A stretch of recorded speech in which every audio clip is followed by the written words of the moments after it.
At itong box naman na ito ay kapartner ng ating magiging answer. Sige, so alisin lang natin yan. Okay. So, ang ibig sabihin daw, itong figure daw na ito, okay, ito, partner niya daw to. So, ano kaya ang nangyari dyan? Or kung ano man kasi ang principle na gagawin natin dyan sa naunang pattern or sa naunang dalawang box, ay siya rin gagawin natin para makuha yung answer. O, sige. Anong napansin nyo? Para siyang ano? Para siyang shape. Oo, tama. Para talaga siyang shape. Pero pagdating dun sa mga lines, anong napansin nyo? Para siyang envelope. Okay? Para siyang envelope na tinupi. Okay?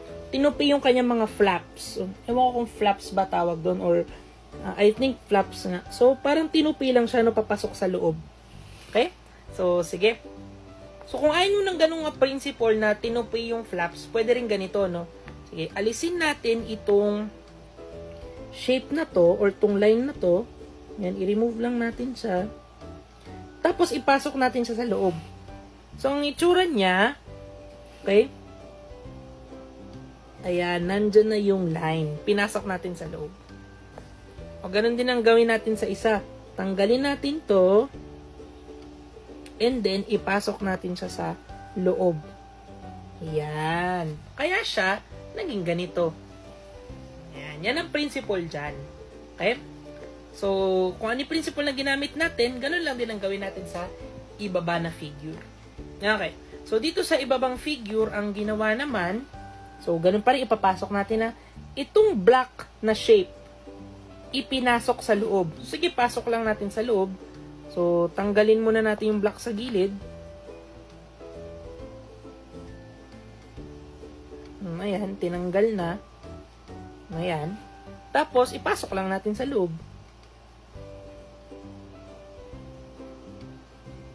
Ayan. Ayan, okay. Tapos, yung isa ulit, nasa gilid. Ayan.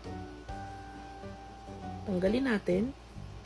And then, ipasok lang din natin sa loob. O, which is kamukha lang naman din niya. Okay? At makikita na natin yung sagot. O, ayan. Ayan na yung ating sagot. Okay? So, dapat ang magiging answer nyo para sa number 6 ay letter C. Yan. Or, letter C rin. Yan. Ipinasok yung dalawang shape na nasa gilid papunta sa loob. Okay? So, yun ang principle dyan.